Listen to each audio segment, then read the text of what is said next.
তথা নগাঁও লোকসভা সমষ্টিৰ সন্মানীয় সাংসদ নৱনিযুক্ত সাংসদ প্ৰদ্যুৎ বৰদলৈ ডাঙৰীয়া, ধুবুৰী লোকসভা সমষ্টিৰ নৱনিৰ্বাচিত সাংসদ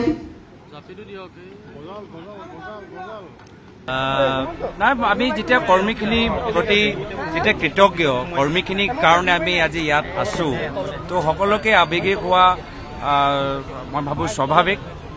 আৰু কিছু পুৰণা স্মৃতি মনত পেলাওঁতে অলপ আৱেগিক হৈ গৈছিলোঁ। আৰু সেয়ে আমাৰ এই স্থানীয় ৰাইজৰ প্ৰতি যে আমাৰ মৰম, কৰ্মীখিনিৰ প্ৰতি যে আমাৰ এটা মৰম আৰু শ্ৰদ্ধা, সেইটোৱে কংগ্ৰেছ। আমি কংগ্ৰেছ এটা বৃহত্তৰ পৰিয়াল, আৰু সেই বৃহত্তৰ পৰিয়ালৰ এটা প্ৰতীক হিচাপে আজি আপোনালোকে আমাৰ সভাত দেখা পালে। চাওক, তেওঁলোকৰ অহংকাৰৰ আৰু মনৰ ভিতৰত যে তেওঁলোকৰ সংখ্যা, আজি তাৰ প্ৰভাৱ পৰিছে চৰকাৰী বিষয়ৰ ওপৰত। চৰকাৰী কৰ্মচাৰীসকলক আজি তেওঁ সন্মান কৰা নাই, অপমান কৰিছে। একদম সৰুৰ পৰা ডাঙৰ অফিচৰ লোকে আজি তেওঁ যিদৰে অভদ্ৰ ব্যৱহাৰ কৰিছে, এইটো তেওঁক এটা কথা মনত ৰখা উচিত যে এইসকল চৰকাৰী কৰ্মচাৰীসকল, চৰকাৰী বিষয়াসকল, তেওঁলোকে ৰাইজৰ সেৱক। তেওঁৰ হিমন্ত বিশ্ব শৰ্মা ডাঙৰীয়া ব্যক্তিগত সেৱক নহয়, তেওঁলোকৰ ঘৰৰ চাকৰ নহয়। তো সেইধৰণে ভালদৰে ব্যৱহাৰ কৰক, সন্মান কৰক। এই 1.5 বছৰৰ ভিতৰত বহুত কামখিনি কৰিব লাগে। এইখিনি কাম কৰোঁতে চৰকাৰী কৰ্মচাৰীসকলৰ, বিষয়াসকল, ডাঙৰ ডাঙৰ অফিচাৰসকলৰ সহায় লাগিব। সেইকাৰণে সকলোৰ লগত ভালদৰে থাকক, সেয়া আমি এটা অনুৰোধ। যদি তেওঁৰ মনৰ ভিতৰত সংখ্যা, তেওঁৰ মনৰ ভিতৰত খং আছে, তেতিয়া আমাৰ কংগ্ৰেছ দলৰ লগত মুখামুখি কৰক, চৰকাৰী কৰ্মচাৰীসকলক সন্মান কৰিবলৈ আহ্বান জনাইছোঁ। সেইখিনি কথা গৌৰৱ গগৈ ডাঙৰীয়া, আমাৰ প্ৰদ্যুৎ বৰদলৈ ডাঙৰীয়াই ক'লে, সেইখিনি আমাৰ কংগ্ৰেছৰ কথা। মই এটা কথাই ক'ব বিচাৰিছোঁ, আপোনালোকে উপ নিৰ্বাচন কৈ আছে।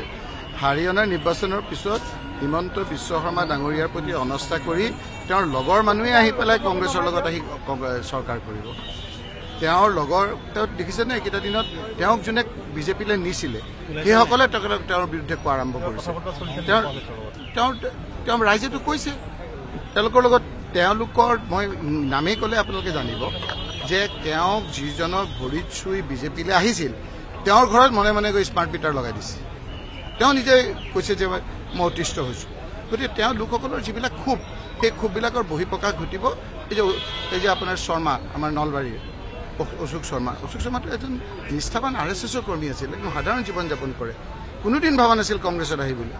আজি হিমন্ত বিশ্ব শৰ্মাৰ অত্যাচাৰত অৰিজিনেল যিবিলাক বিজেপি, অৰিজিনেল যিবিলাক আপোনাৰ তৰুণ গগৈ ডাঙৰীয়াৰ দিনতো আপোনাৰ বিজেপিটো ধৰি আছিল, সেইসকলৰ মোহ ভংগ হৈছে। নগাঁৱততো দেখিবই আপোনালোকে এনেধৰণৰ মানুহ আহিছে, বহুত লোক আহি আজি বিজেপিৰ এই হাৰিয়ানা নিৰ্বাচনৰ পিছতেই চাব, অসমত, ভাৰতবৰ্ষত প্ৰথম অসমত চৰকাৰ সলনি হ'ব। কংগ্ৰেছৰ নেতৃত্বত আমাৰ বিৰোধী পক্ষ আৰু সন্মতিত এখন চৰকাৰ গঠন হ'ব। কি কৈছে? মই ট্ৰেডিঙৰ বিষয়ে নাই, মই মেইন ট্ৰেডিং আমাৰ হিমন্ত বিশ্ব শৰ্মা। মোৰ চকুত যে হিমন্ত বিশ্ব শৰ্মাতকৈ ভাল ট্ৰেডিং, হিমন্ত বিশ্ব শৰ্মাতকৈ ডাঙৰ আপোনাৰ এইবিলাক কি, এইবিলাক 10 টকা 20 টকা 1000 2000 টকা ধৰি পেলাই হাত দাঙে। মুখ্যমন্ত্ৰী ডাঙৰীয়া যদি আপোনাৰ আঁতৰে চবৰে মিলাপ্ৰীতি হ'ব, কোন চৰকাৰ আহে বেলেগ কথা। মুখ্যমন্ত্ৰী ডাঙৰীয়া এতিয়া ডাঙৰ সমস্যা হৈ গৈছে। মুখ্যমন্ত্ৰী ডাঙৰীয়া ইটো কৈ সিটো কৈ আমাৰ মুখেদি ওলায়, আৰু তেওঁৰ কথাবিলাক আজি তল পেলায়। আজি তেওঁৰ এই সামগ্ৰীত এই অৱস্থা কৰিছে, কিন্তু সেইটোক তেওঁ উত্তৰ নিদিয়ে।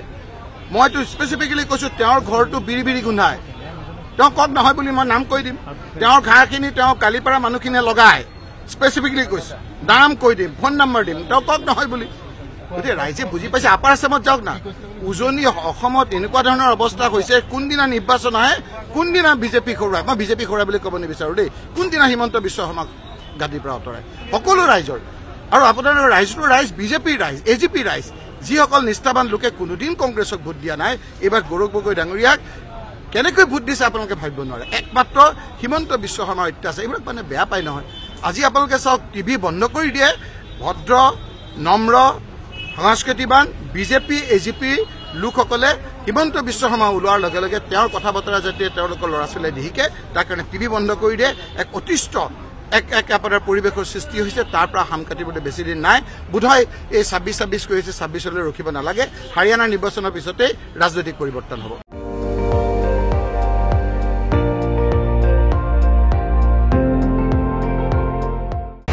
আপুনি চাই আছে ND24 সৰ্বশ্ৰেষ্ঠ নহয় সৰ্বোত্তমৰ দৌৰ